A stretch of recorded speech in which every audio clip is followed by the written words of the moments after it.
séptima de este curso y también es la número 136 desde que comenzó Mirada al Mundo.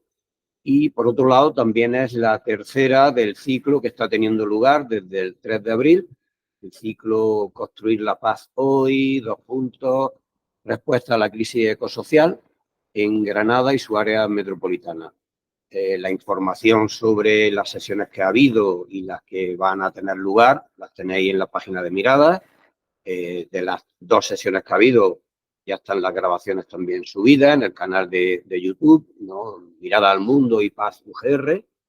Igualmente, pues la de sesión de hoy pues también se subirá. La sesión de hoy no me quiero extender, digo, en cuanto a señalar el marco en el que nos situamos, qué ha habido en las 2 sesiones anteriores. Así que nos vamos a centrar en la sesión de hoy ya, que como sabéis tiene el título de El decrecimiento como alternativa al desarrollo capitalista, 2 puntos, hojas de ruta para el territorio granadino. Como sabéis, el ponente es Fernando García Quero, que es profesor titular de universidad del Departamento de Economía Aplicada de la Universidad de Granada, aunque imparte actualmente su docencia en la Facultad de Ciencias Sociales y Jurídicas de Melilla, de la que es aquella facultad vicedecano de Investigación, Transferencia e Internacionalización, ¿no? Fernando García Quero es miembro de la Red Española de Estudios del Desarrollo y su investigación intenta demostrar la necesidad de ir más allá de la teoría económica convencional para dar realismo y humanismo a la economía positiva. Su investigación se ha centrado principalmente en la economía política heterodoxa, la filosofía política, los indicadores de bienestar. ¿Le das el micro acá? Sí. Sin más dilación, comienzo ya la presentación. En primer lugar, agradeciendo a todos y a todas las que estáis aquí, ¿no?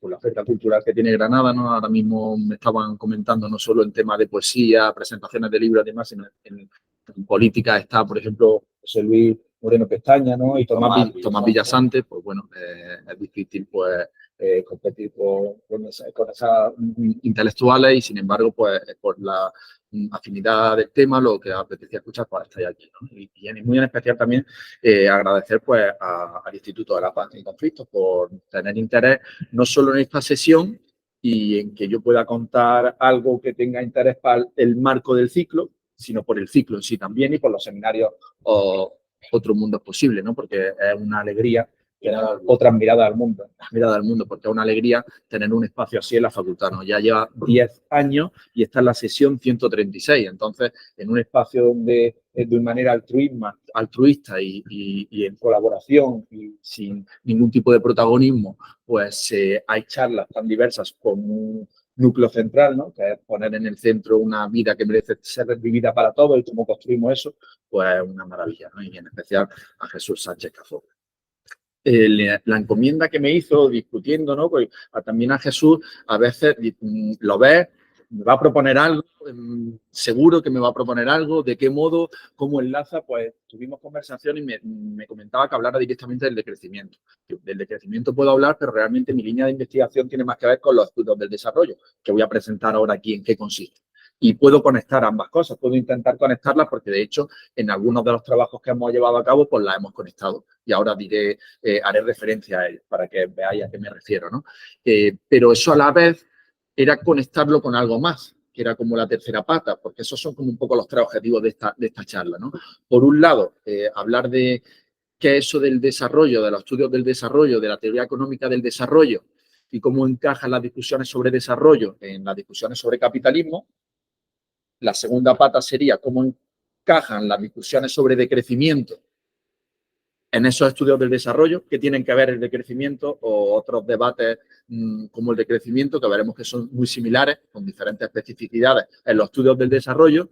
Y la tercera pata era intentar conectar eso con un ciclo muy vinculado al territorio granadino, a alternativas para el territorio granadino en lo concreto, en lo particular.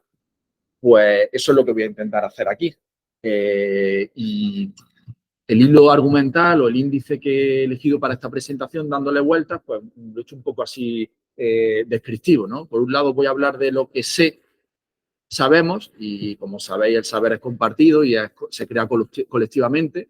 En ese haré el marco de contextualización al que he hablado. Por otra parte, hablaré centralmente de lo que saben otros y otras, principalmente de decrecimiento, porque ellos han trabajado el tema de decrecimiento específico, entonces pues me centraré en lo que comentan ellos al respecto. Y por último, como yo no lo he trabajado de manera directa, centrándonos en todo lo anterior, pues lo que intuyo que se requeriría hacer para centrar las acciones globales, locales, en un territorio particular, que es el territorio de Granada, que todos conocemos.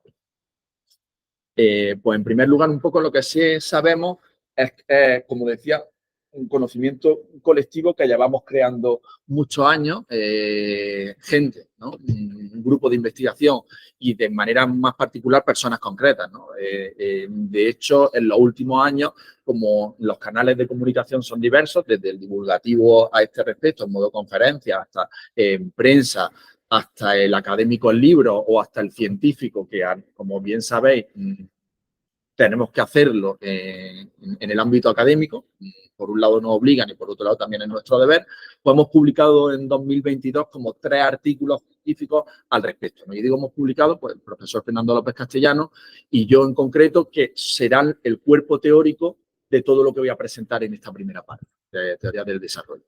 Y realmente también vamos mucho más allá, ¿no? Esto es de 2002, pero es un hilo de trabajo que está presente en la Universidad de Granada y es de reconocer y de poner sobre la mesa, que versa sobre los estudios del desarrollo. Yo creo que el germen y el inicio fue este libro, que es Desarrollo Crónica de un desafío permanente, coordinado por el profesor Fernando López Castellano, que lo que hace en 2007 es un intento por recopilar todas las discusiones centrales sobre desarrollo a nivel del globo.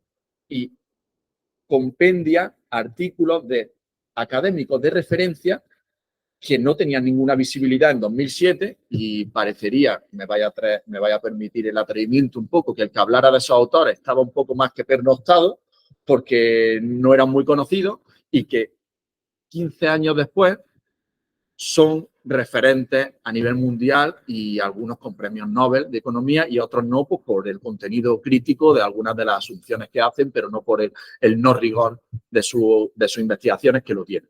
Entonces, pues dio lugar a una línea de investigación en la que centramos la discusión sobre el desarrollo. Eso sería una de las líneas, y la otra sobre indicadores del bienestar. Porque si decimos que el desarrollo debe ser otra cosa, tenemos que medir otras cosas, porque veremos que la línea central de los estudios del desarrollo se basa en unos indicadores estándares que ahora veremos cuáles son y que son muy criticables por algunas razones. Entonces, si son criticables, tendremos que aportar otras formas de medición sobre qué significa eso de desarrollo, o sobre si incluso los conceptos tales como el desarrollo merecen una crítica directa, total, incluso a nivel de semántica y a nivel de lenguaje. Pues en ese es lo que sabemos. En la primera parte de la presentación os voy a hacer un recorrido por los estudios del desarrollo para contextualizar estos debates, ¿no?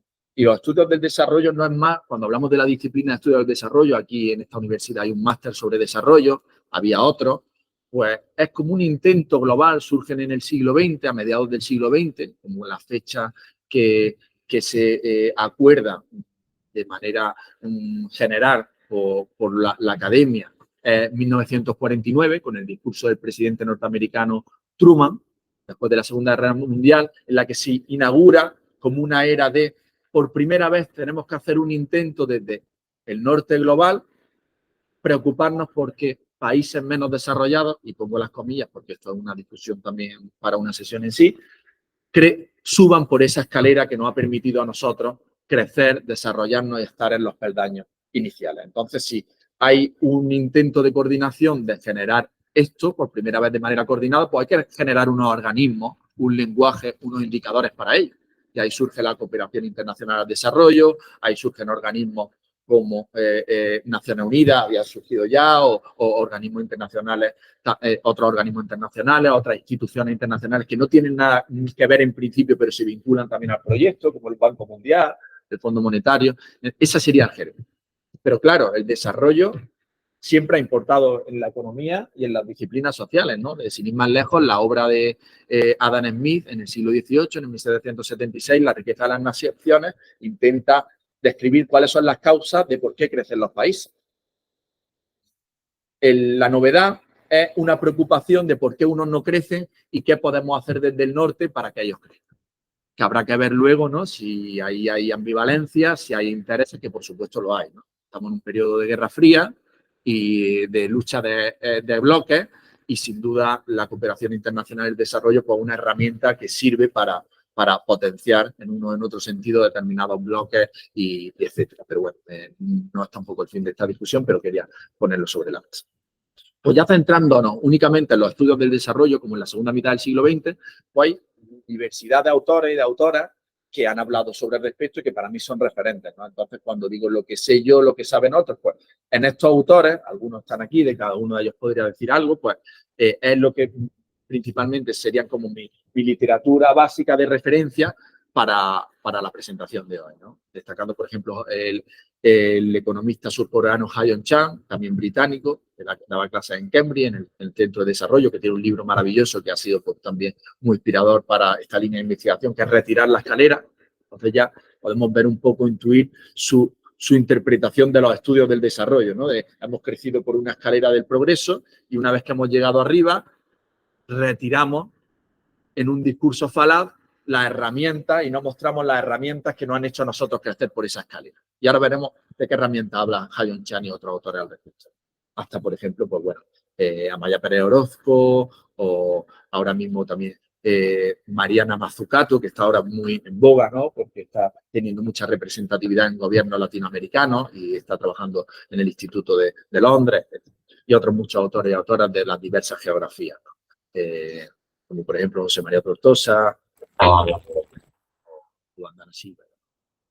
Pues bueno, vamos a intentar ordenar, ¿no? Vamos a intentar ordenar estas 7 décadas, desde el discurso de Truman hasta la actualidad, de estudios del desarrollo, para llevarnos una píldora de cómo podemos clasificar esta amalgama de discusiones sobre qué hay que hacer para crecer y qué deben hacer para crecer otros, ¿no? Los que están más abajo. Pues a mí me encanta, la verdad, una clasificación pionera de Hirschman, de Albert Hirschman, que es uno de los teóricos del desarrollo pioneros de referencia, que tuvo mucho impulso, tiene una historia, la verdad, la biografía de Hirschman, escrita por Adelman, es una maravilla y lo pongo ahí porque creo que merece la pena, ¿no? Un idealista pragmático es una maravilla. Él escapó de la Segunda Guerra Mundial, fue a Francia, estuvo ayudando a exiliados para exiliarse a Estados Unidos, luego fue a Estados Unidos, no sé si incluso, no sé si había una película o están en Internet. Pues él clasifica las teorías con este cuadro de doble entrada, como toda clasificación y toda taxonomía, y más es muy reduccionista, ¿no? Pero es muy descriptiva de cómo podemos clasificar. Él dice que hay 2 tipos de teorías. Unos que en estudios del desarrollo, unas que aceptan la tesis de la monoeconomía, y esa tesis sería pensar en que hay una mirada y unas políticas adecuadas que son trasplantables en todo el globo. O sea, para que funcionen bien las cosas y para crecer hay que hacer eso. Y esto es posible trasplantable. Y el esto veremos con qué está vinculado. En la economía ortodoxa o en el discurso dominante sería no intervención del Estado, liberalizar porque el mercado se autorregula. Tendremos que discutir qué es el mercado, ¿no? Y otras que la rechazan. De hecho, el propio Hirschman, en uno de sus artículos de cabecera, dice que estos años coinciden con la entrada de las teorías keynesianas a nivel de pensamiento económico, ¿no? Después de la Segunda Guerra Mundial, el periodo de entreguerras. Entonces dice que Hirschman rompe el hielo de la monoeconomía y hace ver que es necesaria otras miradas y que a lo mejor determinados escenarios requieren de diferentes políticas. Pues esto en la economía del desarrollo se coge la metáfora y el símil y dice, pues si tenemos otras realidades, igual hay que tener otras políticas para el desarrollo. Entonces, pues sí. Y luego hay otra tesis, que es la de la afirmación del beneficio mutuo, que hay teorías que dicen que beneficio mutuo respecto a qué, al intercambio. Cuando se intercambia, cuando hay comercio, y hay relaciones internacionales y hay liberalización entre países, hay teorías como que abogan que eso es bueno de por sí, que eso va a traer crecimiento económico, va a traer desarrollo y ahí estarían las teorías más ortodoxas. Frente a otras teorías que haya de intercambio, como dice Eric Reiner, puede ser un intercambio desigual que hace que unos se especialicen en cosas con alto valor añadido y otros se especialicen en pobreza. Entonces, el intercambio no tiene por qué ser positivo. Puede ser muy dañino para uno de los intervinientes. Entonces, ahí estarían una serie de teorías más de pensamiento marxista, neomarxista, estructuralista, que son las que, a mi juicio, mejor interpretan las causas del desarrollo y del subdesarrollo para mirar a la realidad, ¿no?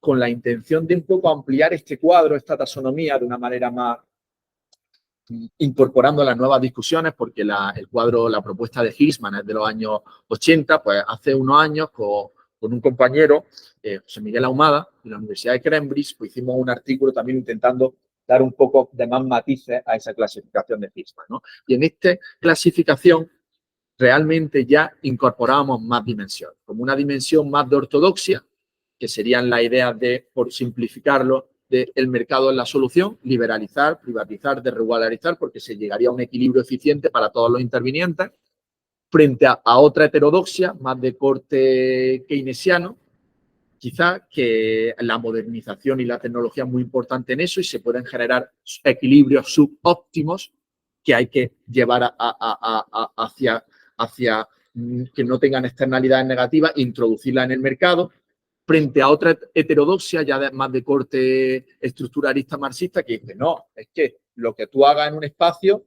puede generar otras desigualdades en otro, ¿no? Porque están generándose relaciones de dependencia, ¿no? El economista argentino Previs, el que he trabajado recientemente, Raúl Previs, que también tiene una biografía editada por la editorial de Alcalá de Henares, de su centro de estudios latinoamericanos, que es una maravilla, la biografía de Previs, hablaba de centro-periferia.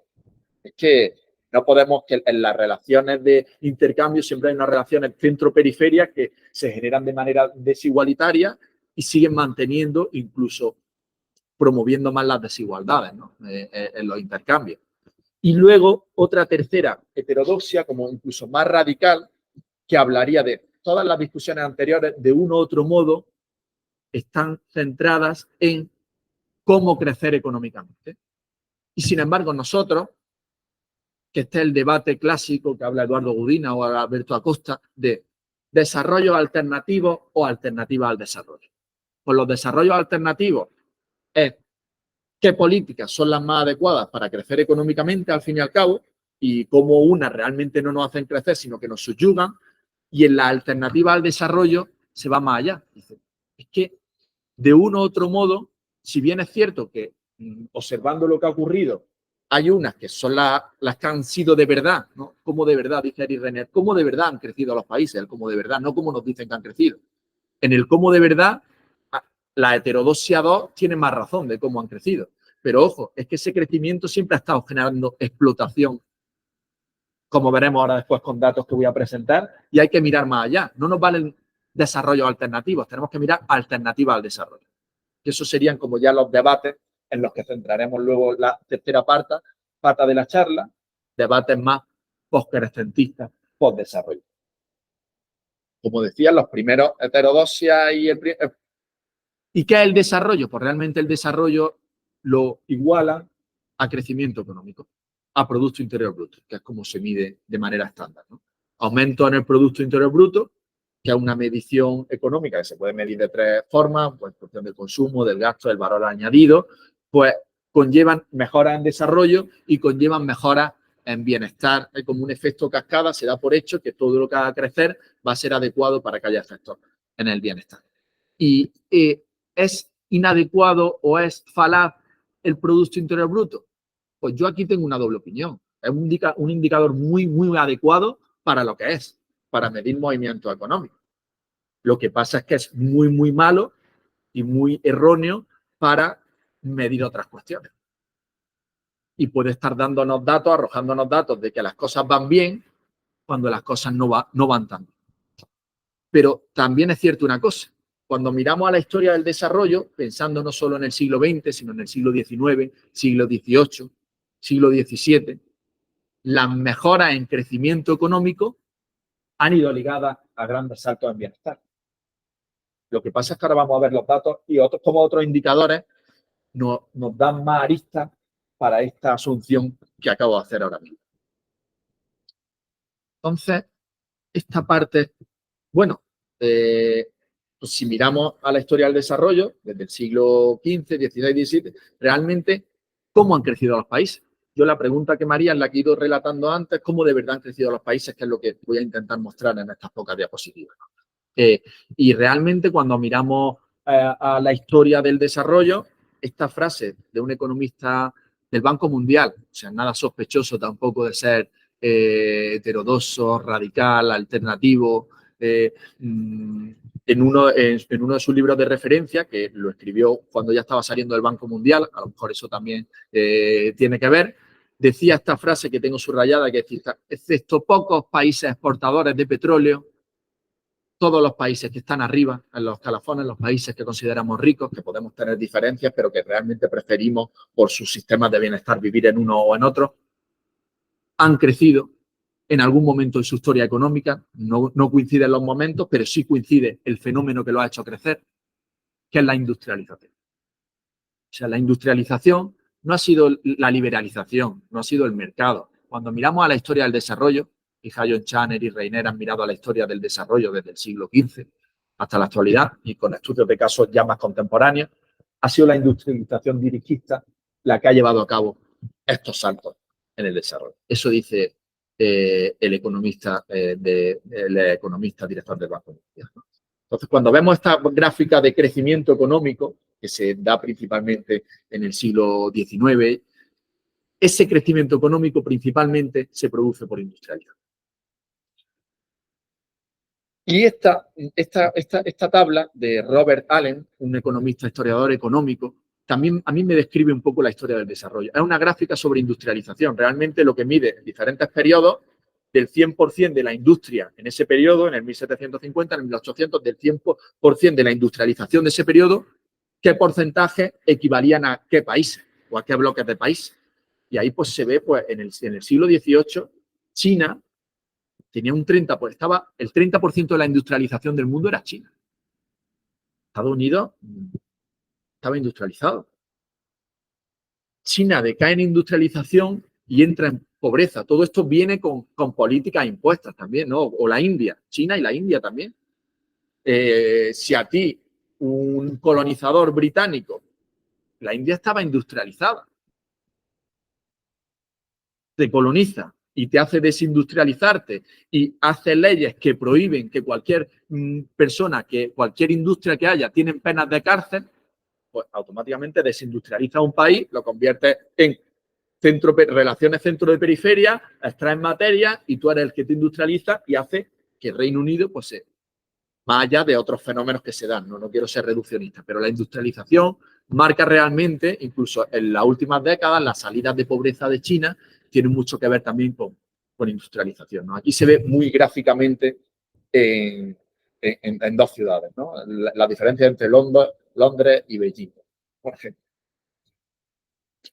Y en indicadores relativos a subsistencia. Vemos que esas mejoras en industrialización van acompañadas de mejoras en subsistencia. Este es un indicador, claro, comprenderéis que hacer un indicador sobre subsistencia o bienestar, entre comillas, desde el siglo XIV hasta la actualidad, lleva un poco de ingeniería también estadística. Pero ¿qué hace Robert Allen? Que me parece muy ingenioso.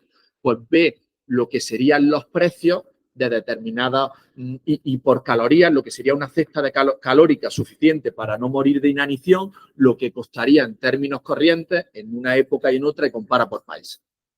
Claro, frente a estos datos,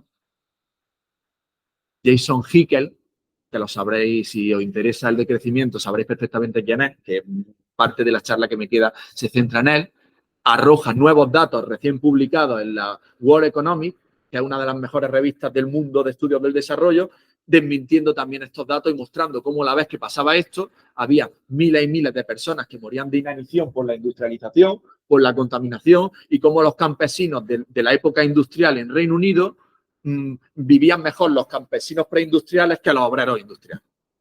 Por suerte, tenemos cada vez más capacidad de investigación y de generar nuevas series e información para también desmentir, o no desmentir, sino mostrar las otras caras de las monedas. Como yo voy a hacer ahora un poco también con datos al respecto sobre. Pero no cabe duda que realmente los países que se han centrado en agricultura, estos son un mapa del mundo donde países en función de tanto por ciento de la producción y del empleo en agricultura. Vemos que a más color, más empleo agrícola. Pues la agricultura ha llevado a la pobreza realmente. Y en un sistema de intercambio desigual, que esto tendríamos que discutirlo ya en la tercera parte del decrecimiento. ¿En qué mundo estamos que lo que nos alimenta? Esto sería un debate de pensamiento económico con los fisiócratas, ¿no? que están muy enfrentados. Y Reiner y los fisiócratas decían que bueno, en fin. Pero es que cuando ya llenamos las lagunas del desarrollo y de la historia del desarrollo, ya tenemos que introducir debates que antes no estaban. Porque ¿cómo puede ser que lo que nos alimenta y nos da vida te haga estar en pobreza y desigualdad? Y sin embargo, la industria, que a lo mejor es lo que provoca otras pobrezas, ¿son compatibles unas cosas a otras? Vamos a verlas. Yo voy a decir lo que dicen algunos autores que son referencias y voy a mostrar datos al respecto. Y este es un ejemplo más contemporáneo de lo mismo, ya segunda mitad del siglo XX. Como Somalia y Corea del Sur, dos países que parten, como veis en la gráfica, de condiciones muy similares de crecimiento económico. Pues en cuestión de 4 décadas, mirad las diferencias, no solo en crecimiento económico en desarrollo, sino también en bienestar, educación, todos los indicadores de salud, etc. Pues, ¿qué política ha habido detrás de esto? Estos casos, el este asiático, ha sido un caso malinterpretado al principio porque decían que lo que estaba haciendo esto era la liberalización de su economía. Y lo que estaba haciendo esto no era la liberalización de su economía. Eran estas políticas desarrollistas al uso de las que llevaron a cabo, no de las que retiraron la escalera, sino las que subieron la escalera de verdad. Un Estado muy dirigista, muy desarrollista y muy industrial en ciertos factores, ciertos sectores, ¿no? Con un intervencionista brutal en la economía, también con mucha inteligencia de proyección en el medio y el largo plazo, también con democracias las que igual no nos gustaría vivir tampoco, por el dirigismo y por las prohibiciones y por las prohibiciones de determinadas importaciones, etcétera, etcétera. Pero estas políticas permitieron ese despegue. Claro, aquí va un poco la segunda línea de trabajo que tengo y la que voy a aportar aquí, ¿no? Indicadores. En los indicadores al uso yo creo que no hay discusión al respecto con la evidencia de la historia. Las políticas que han hecho crecer económicamente han sido esas, aquí las he simplificado, cada una de ellas nos daría para ver muchos matices. Pero, ¿y si metemos otros indicadores que vayan más allá del crecimiento y el desarrollo, ¿no? ¿Y si metemos lo que la economía feminista pone sobre la mesa o la economía ecológica pone sobre la mesa, ¿no? A lo mejor ese sistema de producción y reproducción del capital y de acumulación ha estado soportado por los más débiles. No solo por los más débiles en otras partes geográficas, sino también por los más débiles en las pirámides geográficas de cada lugar, ¿no? Por los más vulnerables. No solo en época colonial, sino incluso en época contemporánea. Y siempre de manera transversal por el trabajo no remunerado y de los cuidados que principalmente que hacen las mujeres. Si tenemos el globo como referencia, pues. Entonces ya ahí cambia, ¿no? Y desde la perspectiva, la portada de National Geographic de 2018 es muy ilustrativa, ¿no? A lo mejor esa parte de arriba del iceberg, que también se usa esa metáfora para la economía de los cuidados, que se ve, está soportada por contaminación, ahora lo estamos viendo, cambio climático, etc. No voy a entrar mucho en estos detalles porque me consta que en las sesiones anteriores pues, han hablado de economía extractiva y de zonas de sacrificio y demás, pero algunos datos ilustradores, ¿no? Estas son las emisiones acumuladas de CO2, ¿no? Pues claramente los países más desarrollados presentan más emisiones de CO2, ¿no? A la atmósfera. Estas son emisiones ya en el periodo, las acumuladas entre 1751 y 2015. Pues el desarrollo, ese desarrollo, sea de uno u otro modo, o sea con industrialización, pues está provocado por una extracción de materiales de contaminación brutal, ¿no? Estos son datos de huella ecológica, más contemporáneos, porque la huella ecológica se dispara principalmente. No es lo mismo nuestra capacidad de extracción y de destrucción en el siglo XX que en el siglo XIX que en el siglo XVIII. O sea, se dispara cuanto más cercano estamos, ¿no? La huella ecológica sabemos lo que es, ¿no? Mide un poco si todo el mundo consumiera, podemos calcular nuestra propia huella ecológica, si todo el mundo consumiera lo que yo consumo, ¿cuántas tierras se necesitarían, ¿no? Pues se hacen las huellas ecológicas por países, por territorios, habría que calcular la huella ecológica de Granada, de la provincia, porque sin duda habrá localidades que tengan una huella ecológica menor y otras mayores. Y esto nos está dando ya vías de política económica.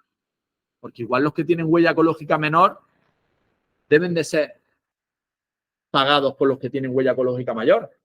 Y podemos generar mecanismos de compensación de una manera objetiva, conforme a criterios para tener recursos para políticas públicas, ¿no?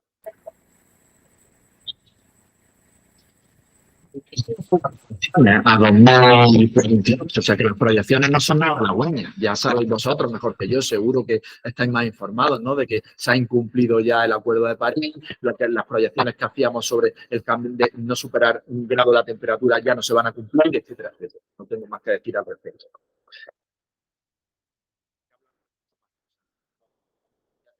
El libro de Haeckel, el último libro de Haeckel, que hablaba de las especies, ¿no? De la gran exterminio de especies que está habiendo, acelerado de miles de especies, de insectos, de cosas que son catastrofistas, pero son la realidad. Entonces tenemos que saberlas para enfrentarnos a ellas, ¿no? Pero, ¿y en temas de desigualdad? Porque esto no es lo mismo, ¿no? El 1% más rico, Branko Milanovic, es uno de los grandes teóricos de la desigualdad, pues yo diría el gran teórico de la desigualdad en términos actuales, ¿no?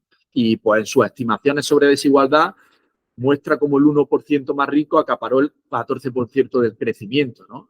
O el 10% de la población más rica, ahora en responsabilidad del impacto, es responsable del 43% de los impactos ambientales, solo un 10%, ¿no? Y esto con cifras como las que decía antes Jesús, muriendo 8.500 niños menores de 15 años al día por muestras evitables. El 10% más rico, todos estos son artículos que tengo las referencias, de hecho se ven algunas referencias porque las tengo abajo aquí, ¿no? Allí no se proyectan, pero aquí las veo abajo, artículos académicos de primer impacto, ¿no? Publicadas en revistas nada sospechosas como Nature o Lancet o Ecological Economics, o sea, que no son aquí, porque antes podríamos, la verdad es que no hace falta hacer cosas tan sofisticadas para saber lo que está ocurriendo, ¿no? Un agricultor consentido que hace así, que ve el número de insectos que había antes en sus plantas, lo ve perfectamente sin tener que hacer estos gráficos tan llamativos. Pero bueno, parece que si no hacemos los gráficos, por eso es importante hacerlos para tener más relevancia en los foros de discusión políticos donde se pueden tomar decisiones. Entonces, pues aquí está gente haciendo. Nosotros también. El transporte es donde más diferencia existe, donde puesto. El 10% más rico usa el 50% de la energía para movilidad. Es que este dato ya es automáticamente para hacer una política en la que la gente no pueda coger más de 2 aviones al año. Y estoy pasando. Ya está. Y el que coja 3, porque las transiciones, ya me estoy adelantando a cosas, ¿no? Tienen que ser justas. Pues el que coja un avión al año, si cuando medimos vemos que todos podemos coger uno, si no podemos coger ninguno, pues no habrá que cogerlo. Pero si podemos que hay que coger uno, pues habrá que ver prioridades, el que lo necesite por unas razones, ¿no? O el coche en Granada. Pues si no se puede coger, y si el que lo puede coger, pues que sea, y si alguien quiere cogerlo, pues que pague. Yo lo estoy viendo con los pisos vacíos, con el Airbnb, hoy en la SER, en la local de Granada, el debate de las 12:40 de la mañana, ha habido una mesa de debate sobre Airbnb. En el primer trimestre de 2024 se ha incrementado un 17% en 1.000 pisos más el Airbnb en Granada. Eso tiene consecuencias terroríficas.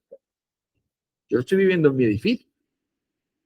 Y encima lo hemos prohibido en la Junta de Vecinos y 2 semanas después se han enterado los que tienen todos los locales vacíos, que los tienen encima vacíos, llenos de manera insalubre, pues la cochera abierta que pueden entrar ratas, o sea, no lo cuidan, le estamos diciendo que tienen que... No hay manera y nos están echando para atrás la decisión porque se han juntado todos y nos echan para atrás la decisión de la Junta de Vecinos porque tienen un mes para protestar, porque dicen, pero ¿y si el día de mañana queremos vender?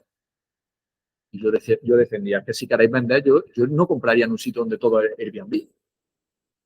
Pues porque no tenemos datos para hacer una política pública que... Yo no estoy en contra del Airbnb como totalidad, igual que no estoy en contra del Uber, a mí que no me tomen por tonto para posicionarme en contra o a favor de todas cosas. Dame los datos.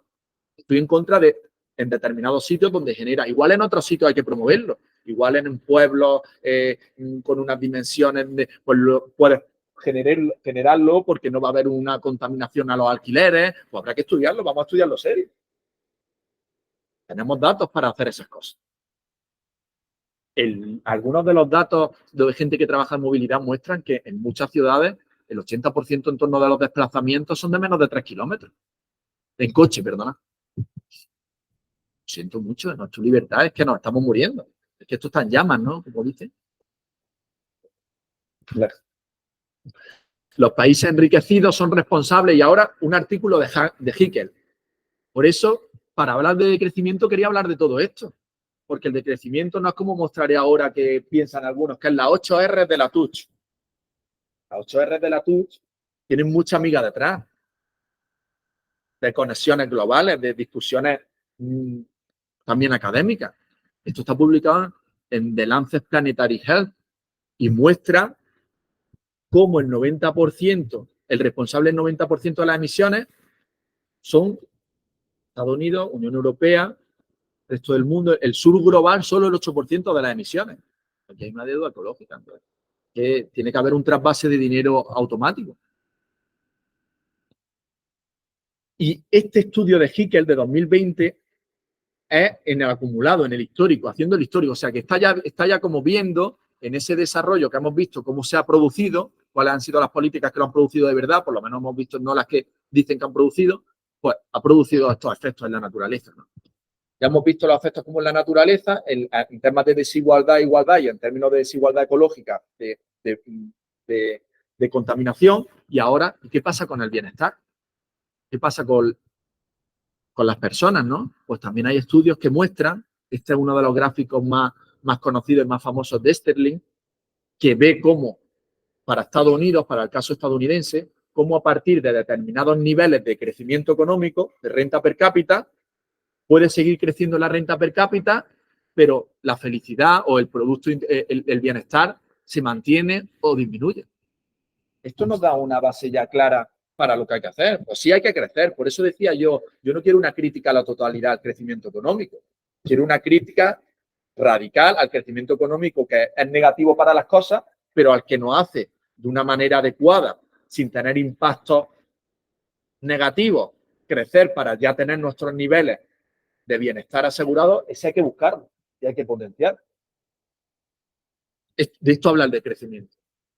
De hecho, el decrecimiento, releía también esta mañana la introducción del libro de vocabulario de decrecimiento, ¿no? La introducción de Amaya Pérez Orozco, leía la introducción y decía justo esto, ¿no? Que nos en contra de una cosa escandalosa que nos hace sufrir y que tiene impactos con los más vulnerables. En lo otro, pues tendremos que florecer, ¿no? Tendremos que crecer, queda feo, ¿no? Vamos a florecer en las cosas. Pero entonces, también hay otras necesidades que son importantes, ¿no? Y que muestran ahí. Al respecto, por ejemplo, ahora estamos trabajando porque en estudios de felicidad y de bienestar, de los miles que hay pocos. De hecho, hemos detectado como 40, 45 y todavía estamos filtrando para ver los criterios, igual los reducimos a más, que muestran en poblaciones determinadas que tienen mucha vulnerabilidad económica en los indicadores estándar, renta per cápita y tal. Sin embargo, tienen altos niveles de felicidad. Y vemos a qué se debe, sin romantizar la pobreza.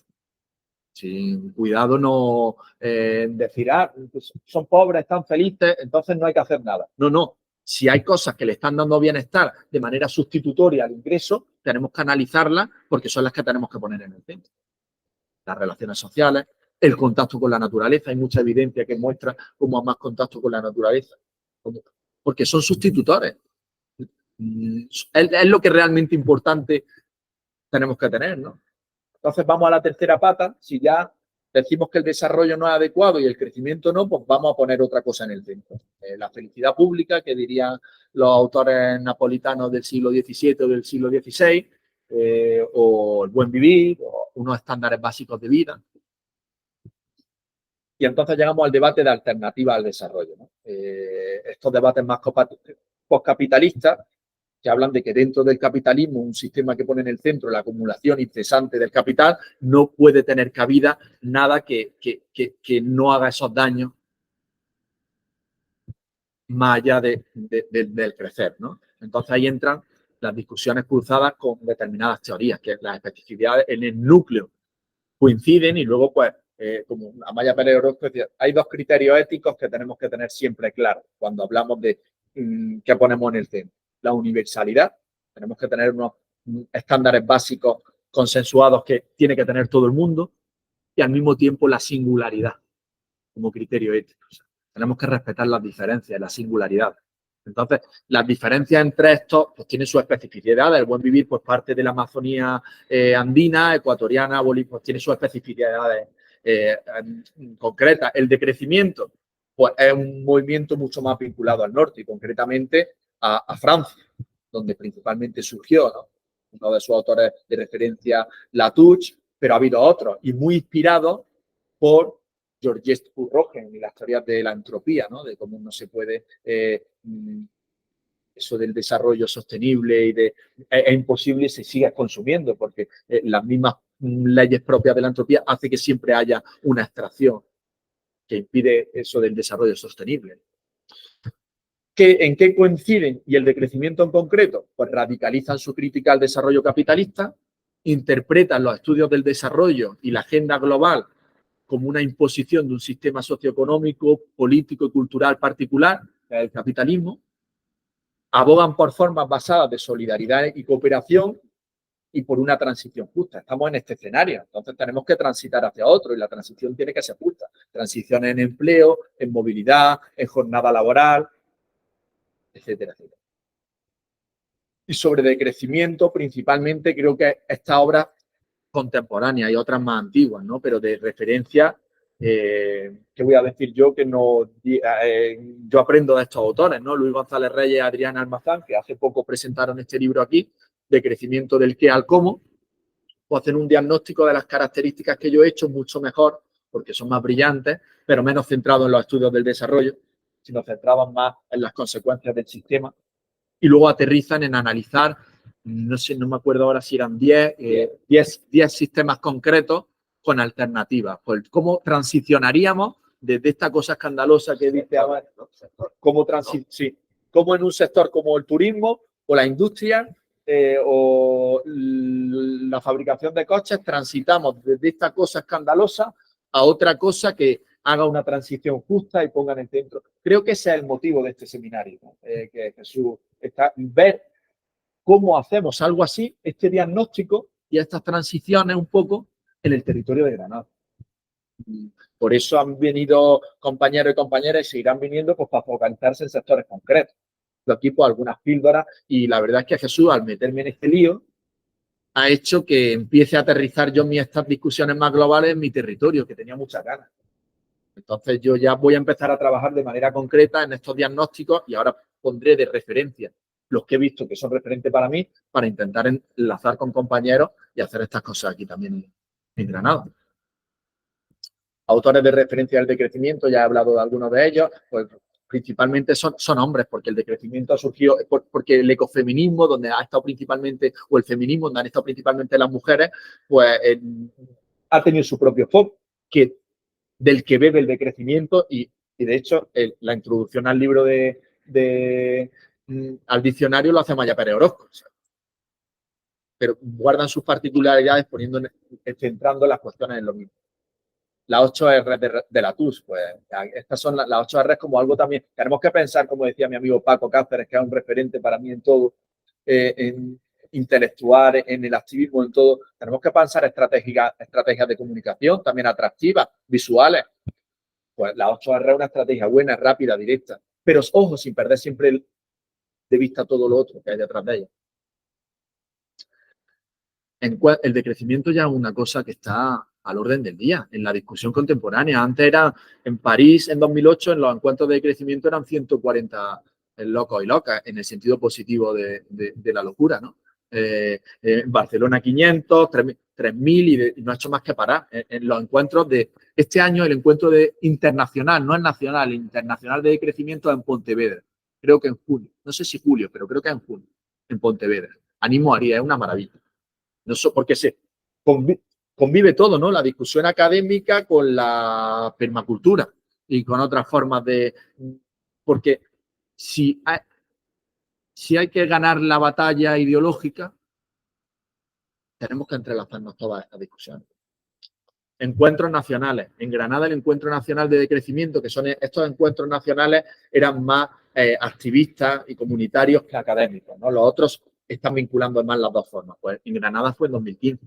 Me acuerdo yo que el tipo estuve detrás. Yo tuve la suerte de estar en el de Sevilla. Lo disfruté mucho. Hicimos un taller sobre buen vivir.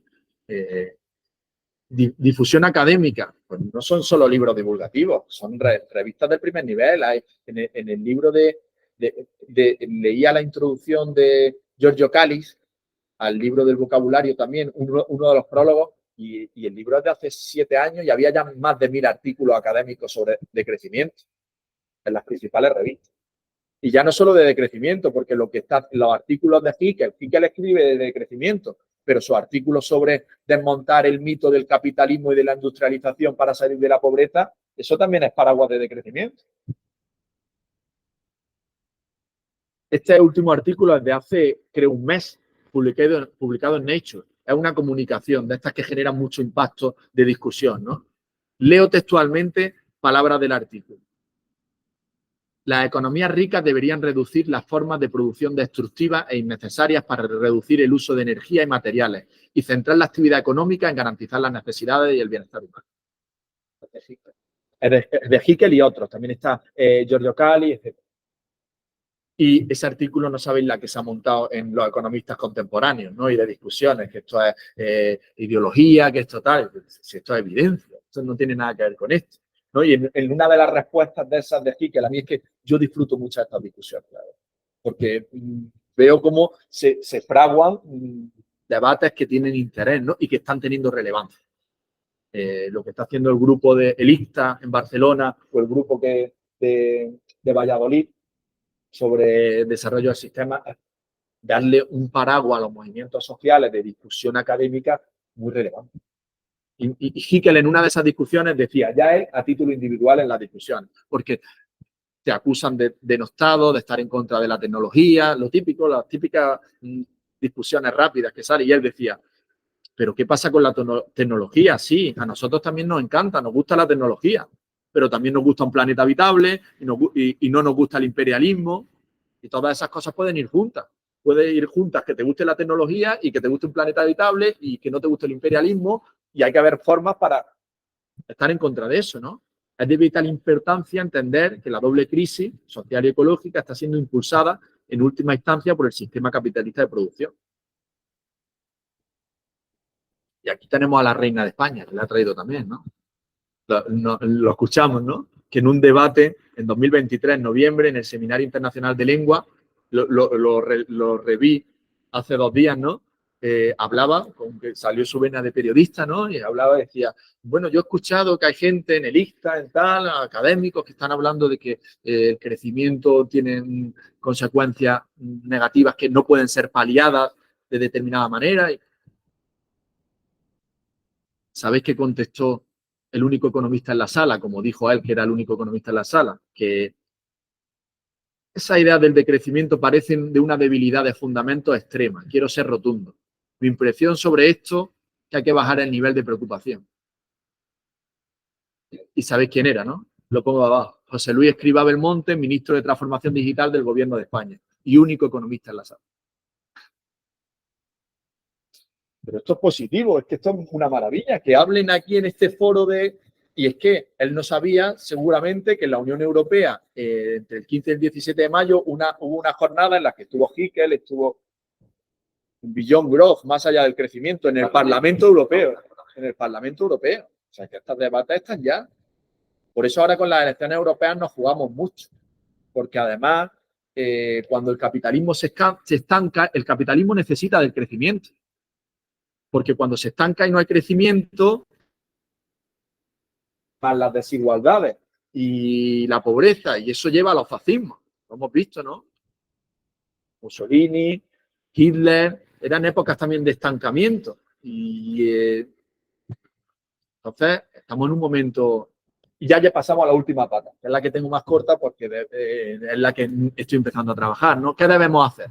Pues yo cojo como creo que se debe hacer la política de la emulación, en la que hay que, pues yo emulo a los que me gustan haciendo cosas bien. Y ahora sacan un informe maravilloso en el que está metido Gonzalo Reyes, se me ha ido el nombre de la organización en la que trabaja. Sí, Ecologización, y también hay como algunas otras también.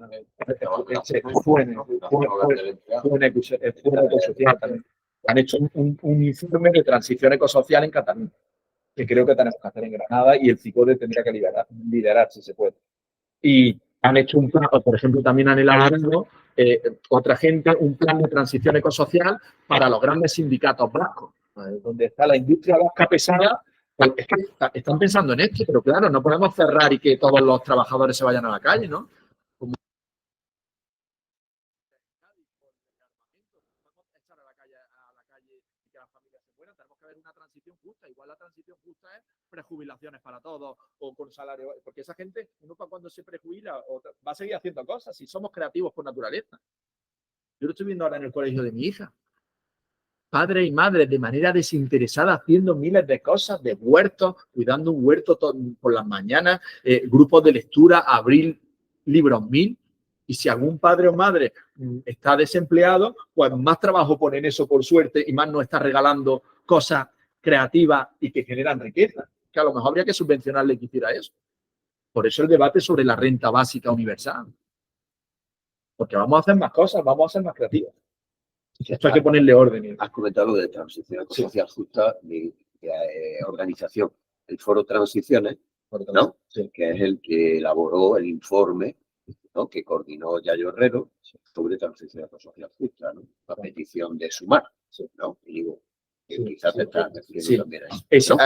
A ese, pero es verdad que ese también es otro, pues ya por lo menos a nivel, como en diferentes ámbitos, en el penitenciario, y este informe que salió de 2024 es en Cataluña, que muchas organizaciones participan de él, y ¿qué hace? O intentan diagnosticar lo que yo he hecho un poco, pero para los territorios particulares. Cómo nos alimentamos, de qué modo, cómo es la energía que producimos, cómo son los transportes, cómo nos movemos, dónde están los empleos principales, cuáles son las empresas donde se trabaja realmente y qué están produciendo de manera negativa y cómo podemos transicionar en energía, en turismo, en industria, ¿no? En Granada, pues Granada realmente he estado repasando datos del Instituto de Estadística y Cartografía de Andalucía, que es una maravilla el Instituto de Cartografía, y en sus datos sobre, que son muy visuales, sobre Andalucía, cómo hemos cambiado, pues Granada no ha cambiado en las últimas décadas, es sector servicios y turismo. Pues entonces, ¿cómo transicionamos de un turismo que puede ser demoledor o desmedido en consumo, en residuos, hacia uno sin hacer que la gente que vive del turismo pues se vea dañada? ¿O quién se beneficia de eso, no? ¿Quién se beneficia de esos sectores? Porque siempre la pregunta es, aquí ponemos que el AVE va a venir, pero ¿a quién va a beneficiar el AVE? Que venga a Granada. ¿Por qué tenemos tanto interés? ¿Para quién va a ser positivo? Para mí, que no cojo el tren nunca y que para cuando lo cojo, pues lo cogería más si hubiera, pero lo que quiero es que vaya tranquilo para ir leyendo, no tengo necesidad de llegar a Madrid en 2 horas. ¿Quién es el que va a venir realmente de Madrid en 2 horas, que es tan importante para venir? Que no pueda venir en 4. En el autobús de Alsa, que es una maravilla, la verdad, que tarda poco y hay mucha frecuencia. Pues igual no son tan necesarias esas venidas, porque lo que vienen es incluso a generar más residuos y tal. Tenemos que medir estas cosas. El aeropuerto, pues a Granada no tiene aeropuerto y lo difícil. No lo sé, yo he estado en Oxford de estancia de investigación y yo iba al aeropuerto de Londres, que estaba a 2 horas y pico, y había autobús cada 15 minutos y era mucho mejor que tener un aeropuerto en Oxford. Igual es un aeropuerto centralizado, bueno, y no, pero es que Málaga se lo lleva todo. Que lo tengan ellos, que ya lo tienen nada, pues sí hay que tener aeropuertos. Igual eso sería otra discusión, ¿no? Pero, y vamos con autobuses cada 15 minutos desde aquí a allí, pues llegamos, por ejemplo. esta encuesta que Paco Cáceres en alguna charla la mostraba, ¿no? Se preguntaba a la población granadina, ¿no? Como a quién corresponden las soluciones de las problemáticas, ¿no? Muchas veces, pues mira, el 63% decía al Gobierno de la Nación, a la Junta de Andalucía, al Ayuntamiento, pues también un poco a nosotros, ¿no? A los movimientos sociales, a los ciudadanos, implicarnos también en las cosas, ¿no? Pues es también un poco de decir, y a ese respecto hay muchos ejemplos, ¿no? En 2010, esa foto aérea de Granada, de la Vega de Granada, la hizo la Consejería de Ordenación del Territorio de la Junta de Andalucía en 2010, con motivo del intento, que fracasó porque los movimientos sociales lo echaron para atrás, de construir un parque metropolitano en la Vega Sur. Vosotros conoceréis esta lucha mejor que yo también, ¿no? Y desde Vega Sur, Salvemos la Vega, otros muchos colectivos de agricultores, se paró. Y el lema era, lo estaba leyendo alguna noticia, algo así como, no estamos en contra de un parque, estamos en contra de el cómo hacer este parque, porque va a destruir la cantidad de residuos que se van a tirar fuera, de campos que están cultivables que se van a acabar. Se paró un movimiento y de hecho de ahí surgió luego pues ya Vegasur y otro tipo de colectivos que también pongo como ejemplo ahora que estoy más implicado con las mareas de la sanidad, ¿no? Yo ahora estoy de profesor en Melilla, ¿no? En el campus de Melilla. Están con la discusión de en qué nos especializamos, cuál es la salida productiva de Melilla, ahora que la valla, que la frontera, el comercio ya se ha cerrado de manera unilateral, Marruecos, y ahora están con el turismo, el eslogan del turismo. Si estamos a 160 kilómetros del Mediterráneo y muy sostenible, pero es que queremos que venga aquí la gente a vivir. Hasta yo llevo ya 10 años a vivir allí. Y una de las razones por las que estoy ya en transición hacia Granada es porque la sanidad y la educación pues dejan mucho que desear en la ciudad. Es que esto es lo que realmente encima la gente valora. Es que encima invertir en sanidad no son costes, es inversión. Tener un pediatra y cuando vas a pedir cita, ahora estoy muy sensibilizado con esos temas, con una niña de 3 años y con otra que va a cumplir 1 año el 3 de mayo. Pues ver la aplicación y tener un pediatra para cita de mañana es lo que da riqueza a esto y no tener una cita dentro de tal, es lo que hace que la gente viva, que esté mejor, o sea, que genera economía de manera directa. Entonces, esos son los sectores en los que hay que florecer y crecer y en otros habrá que decrecer de manera directa, clara, viendo quiénes son las personas perjudicadas, porque igual, se puede hacer cosas en transición para que no sean perjudicadas al respecto.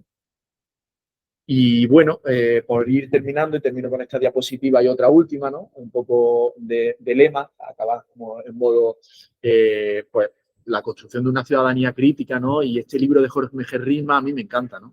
Dice, el socialismo puede llegar solo en bicicleta, ¿no? Y es que es verdad, porque esto es un debate, hay a veces un debate sobre modernizar, ¿no? La tecnología nos va a mejores para seguir haciendo lo mismo que hacemos. Que yo no queremos hacer lo mismo que hacemos con mejor tecnología, queremos hacer otras cosas. El debate de lo de la bicicleta se ve muy claro con ahora lo de los coches eléctricos, ¿no? Es que tenemos que electrificar, hacer los coches eléctricos para que no haya emisiones. Igual es que no tenemos que desplazarnos para desplazamientos de menos de 5 kilómetros en coche, sin más. Y para menos de 50 tampoco. Pero claro, con que haya autobús. Yo lo he visto este año. Si hay autobuses y son adecuados, la gente coge el autobús, que al final es mucho más cómodo que el coche. Entonces, tenemos que ver las dos patas, ¿no? Porque no podemos hacer una transición directamente a lo radical, que igual hay que hacerla también, directamente, prohibir los vuelos de menos de 500 kilómetros. Todavía no se pueden coger aviones para menos de 500. Directo.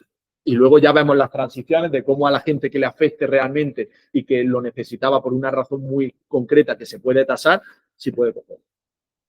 Pero en otras cosas.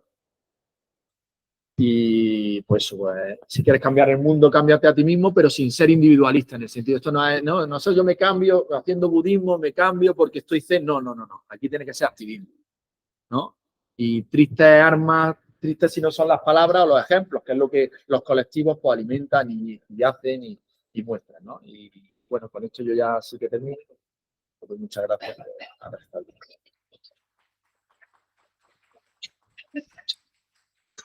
Muchas gracias, Fernando. Bueno, pues yo creo que ahora, si quieres, ¿no? Podemos pasar a parte, ¿no?, que había anunciado de debate con quienes estáis aquí presentes y también animo a quienes están conectados y conectadas, ¿no?, por videoconferencia. Venga, hay 2 palabras. Vale. Espera, perdona, voy a darte un micro para que se registre, ¿vale? Se graba. Digo la voz.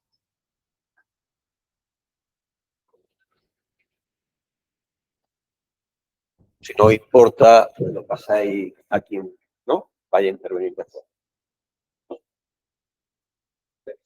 Bueno, enhorabuena, no, se oye bien.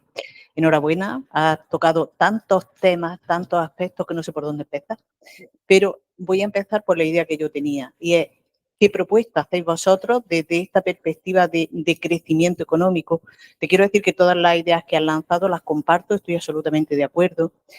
Veo que no somos más felices actualmente, aunque realmente sí parece que hay un crecimiento económico. Eso no se corresponde con la felicidad. Yo soy profesora de psicología, me he jubilado ya, pero bueno. Entonces, realmente la población cada vez está peor. Y sobre todo la población que vive en países desarrollados, los que aparecen como desarrollados, que yo en algunos aspectos los veo subdesarrollados. Pero, ¿qué propuesta hacéis vosotros desde esa perspectiva de crecimiento que yo interpreto que es sinónimo de austeridad? Para mí hay algo que forma parte de la vida, que es el equilibrio, y todos los seres humanos tendemos a ese equilibrio. Y en economía pasa exactamente igual. Entonces, yo interpreto que lo que vosotros hacéis, lo que estáis proponiendo, va en esa dirección, de establecer ese equilibrio de manera que el mundo sea más justo y más equitativo. Pero, ¿qué propuestas hacéis vosotros desde esa perspectiva económica que yo desconozco completamente? ¿Hacemos ronda o prefiere ir contestando? Sí, no, que podemos hacer ronda. Vale, pues. Muchísimas gracias. Me voy a volver a ver el vídeo para aprender todas las cosas que has dicho, que se me han escapado tantas cosas. Solamente una... Perdona, te lo pone un poquito más... ¿Más lejos? Más lejos, sí. Sí, que me voy a volver a ver el vídeo. O sea, solamente una pequeña puntualización que a lo mejor me tienes que puntuar tú. La felicidad personal efectivamente no está relacionada con el poder adquisitivo, salvo cuando se llega a un determinado nivel. A partir de ahí, la persona no es más feliz, porque hay otras variantes, como son las relaciones sociales, las relaciones profesionales, el medio ambiente y todas esas cosas. Pero creo, me corrige si estoy equivocada, en un análisis multinivel, no, en una etapa diferente, análisis por países y Producto Interior Bruto, el Producto Interior Bruto sí está relacionado más o menos con el bienestar del país. Son 2 análisis, uno es un análisis discriminante, podría hacerse, y otro un análisis multinivel. Si me puedes aclarar o puntualizar. No sé si hay alguna palabra más. ¿No? Respondo rápidamente. Bueno, realmente por como 2 cosas directas que hay que hacer, ¿no? Para cambiar el hacer, hay que cambiar el conocer. Entonces, en el territorio concreto que nos ocupa hay que hacer un diagnóstico. Hay que hacer un diagnóstico de todas estas cosas, cómo se aterrizan en el territorio, para poder actuar, ¿no?, de determinadas razones, de determinados modos que tengan coherencia, ¿no? ¿Quién se desplaza? ¿Cómo se desplaza? Vamos a poner el ejemplo concreto de los desplazamientos urbanos de la movilidad. Pues quién se desplaza, cómo se desplaza y cómo podemos cambiar los desplazamientos, ¿no? Por ejemplo, el metro es un ejemplo claro que ha hecho un estudio y ha visto que si ponía un metro se reducían en X los desplazamientos en coche, se ha conseguido, pero en otras cosas habría que hacer. Y, por ejemplo, en temas de política económica, por ser también directo, pues lo que hay que cambiar es la fiscalidad. Hay que hacer una fiscalidad, hablando la herramienta básica de la fiscalidad, el impuesto, pues una fiscalidad progresiva, por lo menos para penalizar el tipo de comportamiento que está generando efectos perniciosos y negativos sobre el resto. Se me ocurre, sin ir más lejos, pues un ejemplo anecdótico, las multas, ¿no? Las multas no son progresivas. Si uno aparca un coche en la zona azul y no paga, da igual que aparque un Ferrari que aparque un 206 ya antiguo de tercera mano. Pues entonces, con ese ejemplo de la multa me vale para todo. Pues el que aparca el Ferrari ahí y se le multa, pues igual habría que ponerle 1 billón de euros. Estoy siendo ya un poco 1 billón de euros de impuestos. Pues esto lo mismo es aplicable para todos, ¿no? El que más está ganando sin revertir al resto, pues tiene que pagar más. Igual el IRPF no tiene que tener un todo. Que se vaya a determinada gente. Si tampoco realmente cuando miramos de verdad lo que se está aportando no es adecuado. Y así, pues como con otras muchas cosas, ¿no? Pero era por buscar un ejemplo particular. Ya. Luego, respecto al Producto Interior Bruto, realmente el Producto Interior Bruto en términos estadísticos correlaciona mucho con bienestar. Y es innegable. Lo que pasa es que vamos a coger la metáfora de la escalera del desarrollo, diferentes peldaños. Vamos a poner una escalera de 10 peldaños. En los peldaños inferiores, cuando crece el Producto Interior Bruto, sí se producen saltos grandes en bienestar.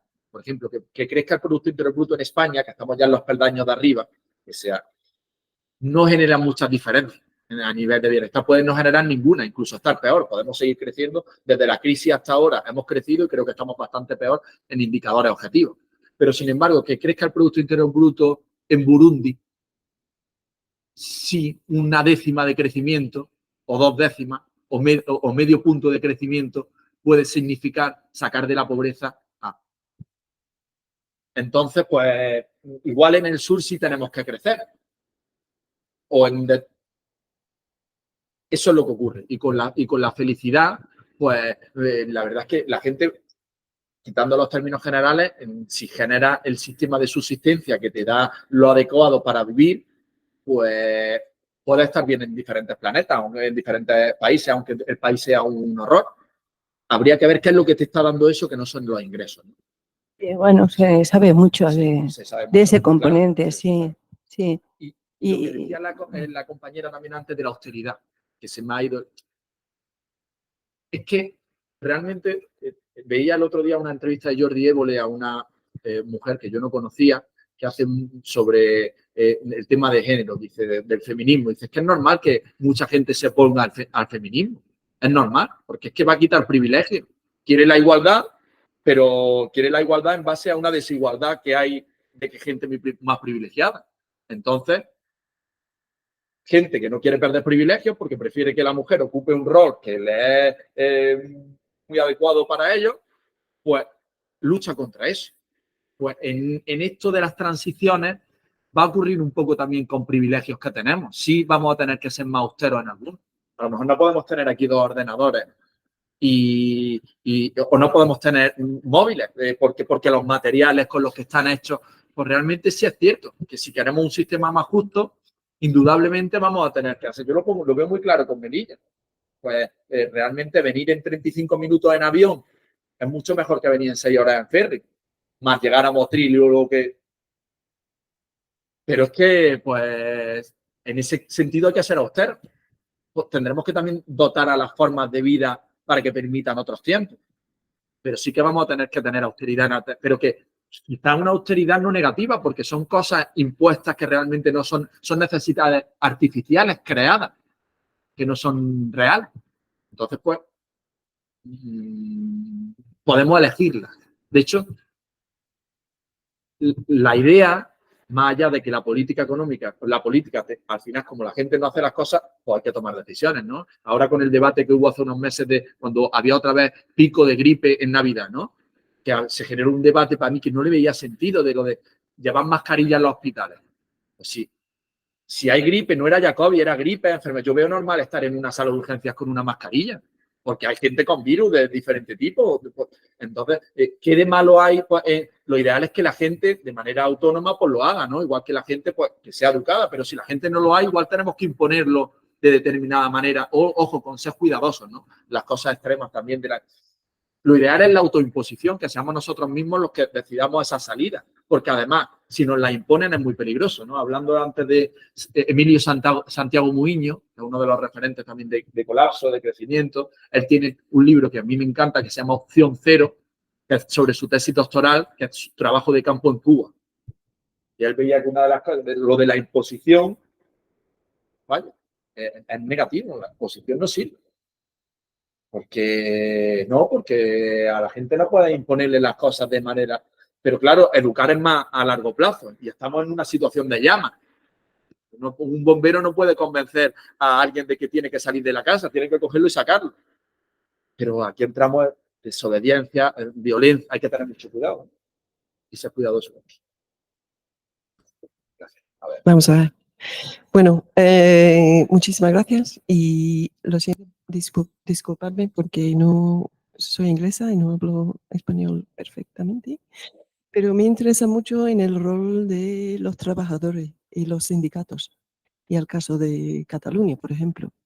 Y para ti y para vosotros aquí en Granada, me interesa mucho cómo habían llegado a ese acuerdo del proceso de esa idea de ese crecimiento, porque en mi propio estudio con sindicatos en Inglaterra, el crecimiento es una una idea hegemónica, ¿no? Tan fuerte que los sindicatos no tienen, algunos sí, algunos activistas sí, representantes y trabajadores también están de acuerdo en los representantes altos de los sindicatos, la idea de no pensar en la distribución de las rentas de crecimiento es una idea insostenible. Entonces me interesa mucho el proceso, cómo han llegado. No sé si sabéis, pero me interesa mucho esta cuestión. Realmente el proceso no pasa lo mismo que aquí. Cuando digo los informes, creo que es claro, sobre todo en regiones industrializadas de España, dentro de España, como es el País Vasco y Cataluña. Pero realmente no lo conozco. Lo que sí puedo, por eso no he querido, me decía Jesús que dejara en la página web algunas lecturas a raíz del seminario, pero yo prefería decir, mira, vamos a esperarnos al seminario y a raíz de esto, pues en función de los intereses, puedo colgar algunas lecturas y entre ellas los informes. Lo que yo haría y que creo que es lo que voy a hacer también es hablar con Luis González Reyes para que nos cuente este proceso, porque lo están haciendo, además, están asesorando. Que como es una organización joven ecosocial, también ecologista, pues una de las líneas en las que están es asesorando a sindicatos para esta transición. Entonces, estoy yo también en vilo, porque además el papel de los sindicatos es fundamental. Por desgracia, han perdido peso, en el sentido también por razones claras y objetivas de haber hecho cosas mal y negativas. Pero en los sindicatos hay una gráfica muy clara que la tenía ahí en otras que no la he puesto, que se ve como a medida de pérdida de peso de los sindicatos en trabajadores, pues se empeoran en condiciones de vida de los trabajadores, porque es que perdemos nuestro único lugar de enfrentamiento con la patronal. Entonces tienen que ganar ese prestigio y una manera de ganarla igual es justo enfrentándose a esto, no haciendo ver como que no existe, sino que hay que hacer una transición hacia industrias que no generen externalidades tan negativas. No sé si hay alguna palabra, ¿sí? Pues, ¿le pasáis? Muchas gracias por la charla y sobre todo pues, por la organización de estos ciclos, ¿no? que nos enriquecen y que alimentan el debate. Yo quería preguntarte por las resistencias a estos datos. Es decir, me ha gustado mucho cuando has hablado de esa frase de antes de hacer hay que conocer, ¿no? Hay países donde se han hecho muchos estudios, Francia, ¿no? Donde el decrecimiento pues, fue muy importante. Vamos a poner Francia y Alemania, ¿no? Donde además movimientos ecologistas históricamente han sido muy importantes, donde están ahora, ¿no? Políticamente me refiero. Pero a lo que voy es que por ejemplo, en Francia, donde los análisis han sido profundos, han tenido un impacto social, mediático, etcétera, etcétera, y los movimientos de resistencia a esta locura capitalista han sido muy grandes. Frente a eso, hoy hay muchas empresas, incluso el Estado, que niegan esa realidad. No, ya no hablo de negacionismo, con las políticas de greenwashing, ¿no? Que, no sé, llamémoslo postureo ecologista o por lavado de cara verde, ¿no? Para mí esas son mucho más peligrosas incluso que el negacionismo, ¿no? Porque te hacen ver que, bueno, pues en Francia tú ves la tele y todo es greenwashing. O sea, todos los anuncios tienen su elemento de greenwashing. Vamos, casi que si no te compras un coche eléctrico no eres ecologista, ¿no? No sé, ¿cómo ves esa resistencia a estos datos de que el planeta arde con greenwashing? Porque, no sé, creo que juegan un papel de desmovilización enorme, pero me gustaría, evidentemente, conocer tu perspectiva. Bueno, coincido totalmente contigo al respecto, ¿no? Y de hecho, en lo que yo conozco más, no conocía tanto la realidad de Francia con lo del greenwashing, pero lo que a mí me compete, que son los estudios del desarrollo, en la agenda de Naciones Unidas del Desarrollo pasa lo mismo, con el desarrollo sostenible o con la nueva agenda, los objetivos del desarrollo sostenible. Se ha generado, ¿son adecuados? ¿No son adecuados? ¿Quién está en contra de lo que dice eso? Nadie está en contra. Lo que pasa es que están permitiendo un telón que está tapando los verdaderos debates de profundidad. Porque yo cuando hay objetivos del desarrollo sostenible, pero no hay nada de fiscalidad automática o de boicot para... Pues, pero claro, es que si lo hubiera, igual no habría consenso. Porque si no hay consenso para algo tan claro como enfrentarse a Israel, y que es tan evidente la masacre y lo que está ocurriendo, pues imaginaros para otros temas. Porque a veces no se nos olvida, seguro que todos lo tenemos muy presente, pero no sabemos cómo enfrentarnos a las relaciones de poder. Que hay un poder económico, mediático, en el sentido de los discursos. Entonces, pues los medios de comunicación son los que llegan y los discursos incluso alternativos se los apropian también por intereses la gente que no tiene interés o que no tienen interés en que ocurran las cosas. Entonces es difícil porque de hecho incluso los discursos se los apropia luego la ultraderecha para yo. El fenómeno que a mí me llamó mucho la atención, que no he analizado pero sí seguí, es el de los chalecos amarillos en Francia. Eran trabajadores, porque había habido políticas injustas también, aunque de que la gasolina, pues no, si sube la gasolina para todo el mundo igual, pues el que lo paga más es el que necesita el coche de verdad para sus medios de vida, porque al otro le da igual que se la suba. Y esos discursos muchos lo ha dinamizado, mira lo que ha pasado con la izquierda francesa, pues no sé cómo abordar eso, pero sí sé, por lo menos en lo local, que lo hablo mucho con Paco, que tenemos que dar importancia al lenguaje, a la estrategia de comunicación y tenemos que pensarla. Y a la vista de los buenos resultados en positivo también voy.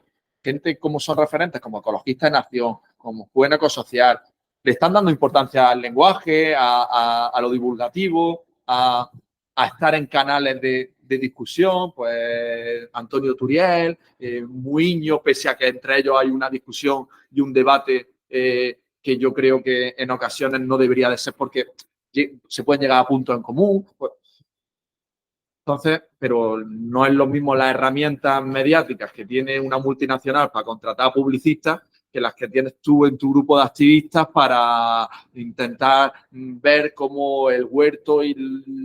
Es que no es lo mismo, es que las cartas están trucadas. No sé si hay alguna palabra más aquí en la sala. No hay aquí en el chat, entonces me pido yo. Bueno, varias cosillas. Por un lado, son algunas preguntas, ¿no? Ha hecho referencia en tu exposición a lo de la huella ecológica. Te preguntaría, digo, porque a nivel global, ¿no? En algún momento se oye algo así como a nivel global, en agosto hemos superado ya, ¿no? Estamos viviendo de la renta a partir de agosto. Y cada año está a su vez reduciéndose la fecha. O sea, cada vez antes estamos ya viviendo por encima de nuestras posibilidades. Eso a nivel global. Luego, por supuesto, dependiendo de los países, pues algunos países ya en febrero, ¿no? Por tanto, entonces, la idea sería preguntarte, ¿no? Si puedes dar algún dato para tener una pequeña cuantificación, ¿no? Porque ahora se habla de cómo vivimos hoy, necesitaríamos para mantenerlo 2 o 3 planetas, ¿no? Claro, vivimos hoy algunos, otros mueren por causas evitables cada día, ¿no? O sea, y por tanto, lo del decrecimiento, naturalmente, yo creo que sí, en la propia exposición lo ha señalado, ¿no? Estamos hablando de necesidades de crecer de algunas capas de la población mundial, en algunas zonas, ¿no? No solo en el norte, ¿no? Sino también en ciertos lugares del sur, del llamado sur, ¿no? Por tipo de ciertas clases sociales, etcétera, ¿no? Eso, por un lado, ¿no? O sea que sí, puedes comentar algo en esa línea.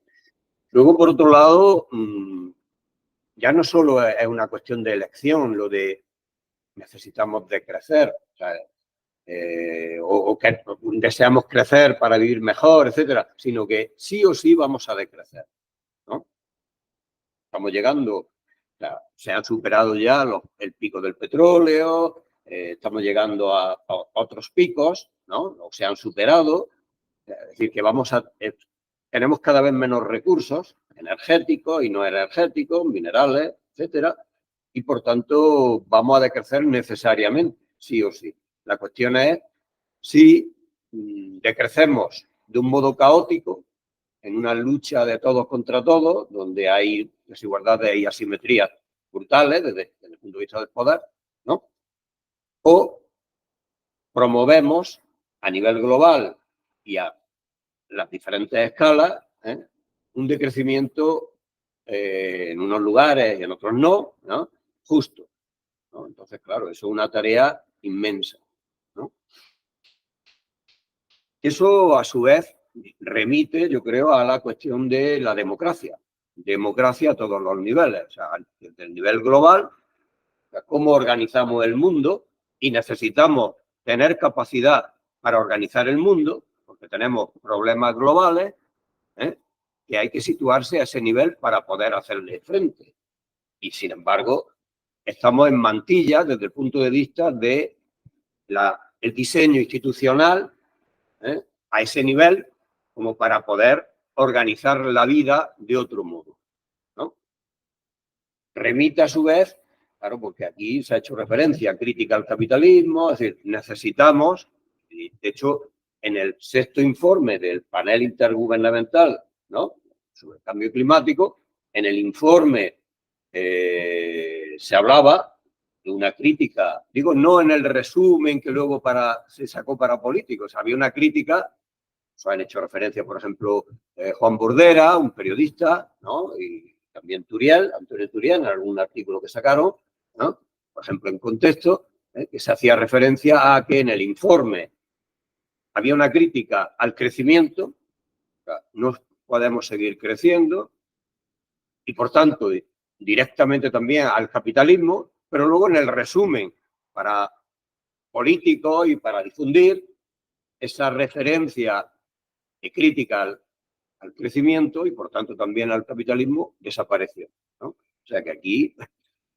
se están dando pasos muy claros por parte de determinados actores, ¿no? O sea que, entonces, la cuestión es poner sobre la mesa de que necesitamos alternativa al capitalismo y eso no es tan sencillo. ¿Qué alternativa tenemos? ¿Cómo explorar eso?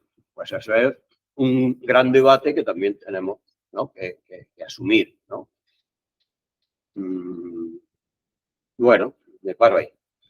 Voy a ser rápido y breve. Sobre la huella ecológica, todos los datos que mencionas que serían de interés están en la página web de la propia huella ecológica. No podría decirte ahora mismo, pero están ahí y se pueden ver por países, por regiones, y eso nos da un instrumento muy bueno para generar políticas impositivas globales que habría que generar. Pero ahora esto lo conecto con lo segundo.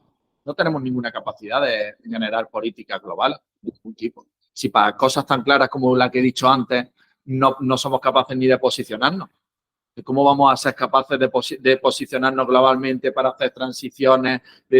Pues, ¿qué nos queda? Pues tener estos foros de discusión para por lo menos no tragarnos la propaganda y decir cómo de verdad son las cosas o cómo de verdad ocurren, aunque yo no tengo interés en tener la verdad de nada ni el saber, pero sí por lo menos poner apéndices que otros no ponen o tirar de la cuerda de las que hay que tirar. Y se ir aterrizando a los diferentes niveles, ¿no? Desde el nacional más, pues mira, pues hay partidos que por lo menos han propuesto un plan de transición y que están en su lenguaje ya lo tienen asumido. Y luego a nivel local, pues, porque ¿qué me pasa? Que llevo con esta reflexión estos 3 días, mientras estaba pensando en las charlas, en cómo voy a hilar ideas. Tal. Es que somos capitalistas, el mundo es capitalista en el modo de acumulación de la producción y de extracción de la plusvalía, pero las personas no somos capitalistas en nuestros modos de vida y de hacer. Entonces, lo local, cuando yo me junto con vosotros y con vosotras, o en la guardería, en el colegio, en la escuela infantil, no guardería, perdonad, escuela infantil pública de mi hija, o cuando en la fruta que compro, ni siquiera el dueño de la frutería es capitalista tampoco. Llevamos formas de supervivencia de las maneras que sí, luego somos incoherentes y le damos mecha al capitalismo con las acciones que tomamos, sí, pero en el resto, entonces yo quiero creer, igual es un halo de optimismo desmesurado, pero yo cuando hablo con la gente, aunque a priori voten a partidos que detesto, pienso que puedo llegar a acuerdos explicando, igual que yo cambio mi opinión, porque yo no tengo verdades. A mí hablar con gente que opina muy diferente me hace mejorar mi argumento, cambiarlo, matizarlo en lo local. En lo global, pues, son diagnósticos claros, la verdad. Y entonces, pues ahí soy las mareas ciudadanas que ha habido de la sanidad.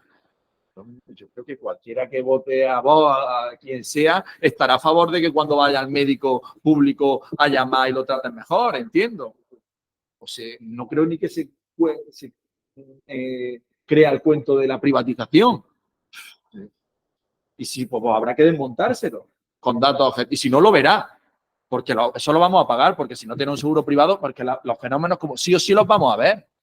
Es que a mi padre le van a hacer una prueba y tardan más meses de lo que tal. Eso es que los vamos a sufrir y el que tenga para salvarse, yo tengo suerte de poder salvarme porque por suerte, con lo que me ha tocado, pues tengo un trabajo que igual luego desaparece.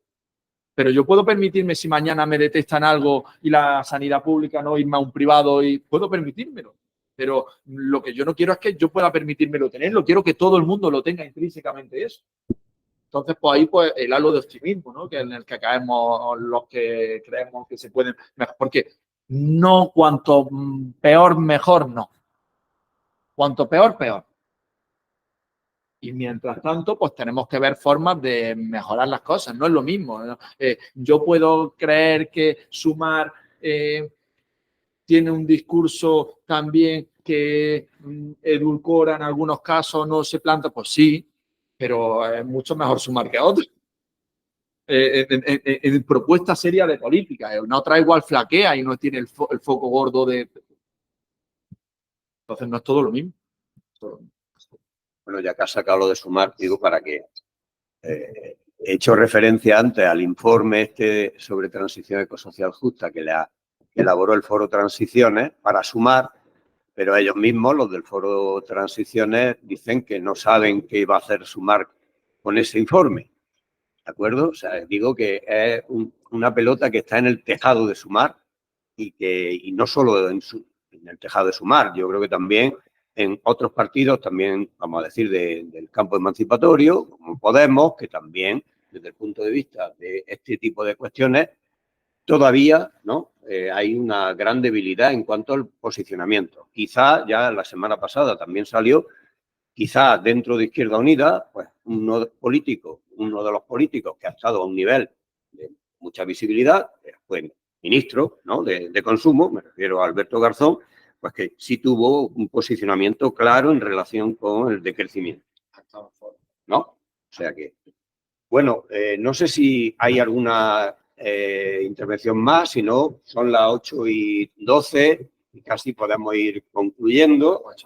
Deciros, por un lado, bueno, ha hecho referencia a Paco Cáceres, al colectivo ha salido en tu exposición, Otra Granada, ¿no? Que ahora tiene una nueva denominación, ¿no? Hacia Otra Granada. Hay una página que, desde luego, muy interesante, que es otragranada.org, ¿no? Donde hay mucha documentación de lo que ha sido muchos movimientos, iniciativas que ha habido en Granada y su área metropolitana especialmente, pero también en la costa, ¿no? En la provincia, ¿no? Decir que, bueno, por ejemplo, Paco Cáceres y miembros de ese colectivo han intervenido en sesiones anteriores, en cursos anteriores, ahí están, o sea que podéis seguirlo. Y también que en alguna de las sesiones de este ciclo en el que estamos van a intervenir. Jesús, ahora mismo no me sale el nombre, ¿no? Jesús Peña, exacto, ¿no? De Somos Vega, Somos Tierra, por ejemplo, que va a intervenir en la sesión del 8 de mayo, ¿no? Donde se va a hablar de conflictos socioecológicos y alternativas. En particular, él hablará de alimentación. También Ecologista de Nación, Javier Egea, por ejemplo, sobre conflictos relacionados con el agua y alternativas también, entre otros, George Fisher, ¿no? Otro ponente. Decir que la semana que viene es la siguiente sesión, la cuarta del ciclo, que tiene el título de Bioregiones, de la globalización imposible a las redes territoriales ecosostenibles. Van a intervenir Nerea Morán, que es profesora del Departamento de Urbanística y Ordenación del Territorio de la Politécnica de Madrid, pero también miembro del Foro Transiciones, al que he hecho referencia antes, y también una de las editoras de un libro que se acaba de publicar hace pocos meses en Icaria sobre bioregiones. También va a intervenir Alberto Matarán, que, por ejemplo, ha colaborado también como autor de algunos de los capítulos de ese libro y que intervino la semana pasada, aparte de conflictos y alternativas relacionadas con la energía. Y también va a intervenir David Arredondo Garrido, que es profesor de la Universidad de Granada, del Departamento de Construcciones Arquitectónicas. Decir que esa sesión va a ser no a la hora habitual, sino a las 5, el próximo jueves a las 5. Va a ser presencial aquí en este local, vamos, en este salón de actos, y también se va a poder seguir por videoconferencia. Así que paramos aquí. Muchas gracias a quien había asistido online, a quienes estáis aquí presentes y especialmente a Juan. Así que